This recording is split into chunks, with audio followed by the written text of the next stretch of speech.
Well, hello there, and welcome to Forest Biometrics Research Institute webinar series. My name is Brock Purvis, and today we will be looking at linking FPS to the SiteGrid and running the 10-meter site regional model. The database we'll be looking at came with the installation package of version FP752. To get there, simply navigate to where you have that on your computer, most likely the C drive, and open your FP7 folder.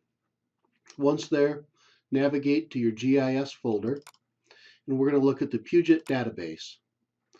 In this case, your standard Puget GIS 2015 is what we're going to be looking at. I made one called Webinar, and I'll be opening up that one. To open it, just double click, and you should get a Puget GIS 2015 database that looks like this. So once there, go ahead and navigate down to the table with the title SiteGrid. Open that up, and you'll see that most of the columns have already been populated. This includes elevation, aspect, slope, wet A, which is annual precipitation in inches, wet B, which is May through September precipitation, and wet C, July through September precipitation. Here we have soil, which is the rooting depth in inches, sun 2, day 2, sun 3, day 3, site 10, site shape, site breast height, as well as east horizon and west horizon will all be populated once we've run the SiteGrid routine in FPS. It's a good idea to go ahead and review the table structure of the SiteGrid, and to do that, we can just go up here to View. And as you go to develop your own SiteGrid in your own SiteGrid table, it's a good idea to just review this and make sure that what you're developing is consistent with this example in the FP7 folder Puget database. As we will be running the SiteGrid routine in FPS on this, I'm going to go ahead and establish the point ID as having a primary key. To do that, simply select the point ID field name and select the primary key.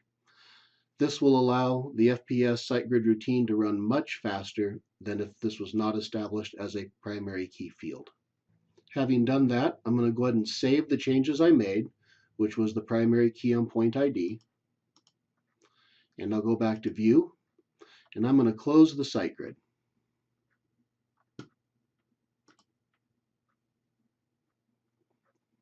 Okay, with the SiteGrid closed, I'm going to go ahead and go to our FPS database.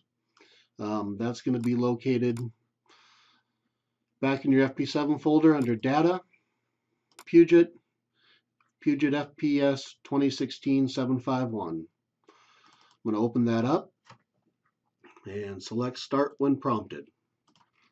What we're going to need to do here is to create a linked table between our FPS Access database and our SiteGrid MDB database. To do that, go into External Data, select Access, and here you'll be asked where this is located at. Go ahead and select Browse and navigate to your GIS database. In this case, it's on my C drive under FP7, GIS, Puget, Webinar. Next thing we want to do is link to the data source by creating a linked table. So I'm going to select that radio box and hit OK.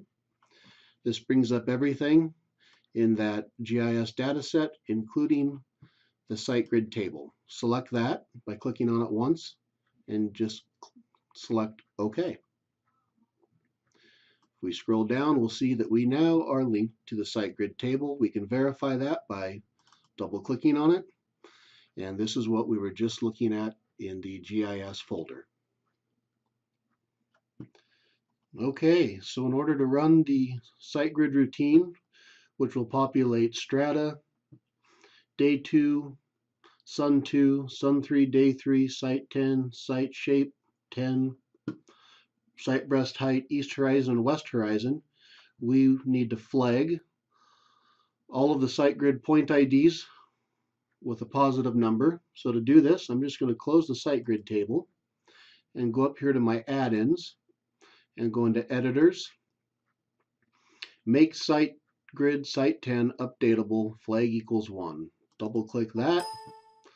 And it'll say, do you wish to update 10 meter site using regional or local model? And say yes. So all flags should now be a 1. We'll make sure that happened. And sure enough, SiteGrid flags are all 1. So the next step is to go back up into Editors. You want to update physical site from SiteGrid. Select that. And this initial one, you want to build 10 meter site using the regional model FPS regional library. This is assuming that you don't have any feld tree data and is just the basic platform in which to start generating the site characteristics of your forest. So select build 10 meter site using regional model, refresh growing season day computations, and select start. You should get a green registered to, and it's going through all the point IDs. This process will take a while. For larger data sets, it can take up to an hour. For really big ones, it can take a day or two. However, once this is run, you shouldn't need to run it to the full extent again. So anyway, you'll see this thing slowly kicking through its internal motor, and it's an excellent time to go get a cup of coffee and make a phone call or check your text messages. You'll see this transition down into calculating the final hillside shading. And then once it's done with the hillside shade, it'll begin to calculate the growing season days. Now that the growing season days have been calculated, it's resorting SiteGrid by the point ID. And again, this process takes quite a while. Okay, when that gets complete and it says all SiteGrid observations loaded, you'll get a message saying it's complete, and go ahead and select OK. So let's see what just happened to our SiteGrid. I'm going to open this up and we'll take a look. We've populated our strata, our Sun 2 Day 2, Sun 3 Day 3, 10 meter site, our site shape, as well as our estimated site breast height, and east horizon and west horizon. So excellent. Looks like things worked, and now it's time to transition this information into our FPS admin table. To do that, I'm going to go ahead and close this SiteGrid table and go up to admin. And if we scroll over to look at our site phys and site shape, this is where the SiteGrid is going to calculate the estimate for the site phys and the site shape, and then take all the points, populate those points into values for each of these stands. So I want to make sure everything is flagged in my admin table, so I'm just going to go to selection and select all stands. Okay, I'm going to close the admin table, and I'm going to go back into Editors, update physical site from SiteGrid, and this time I'm going to select update admin from average of SiteGrid points within polygon where admin flags are greater than 0. Since we just flagged everything, it's all getting updated. Go ahead and select start. And once again, this process can take a bit of time. So sit back and relax and watch FPS do your work for you. As this thing chugs its way along through this, what you're seeing is the GIS ID of 1095. It has a 10 meter site of 8.7, shape of 74 with a site breast height 117.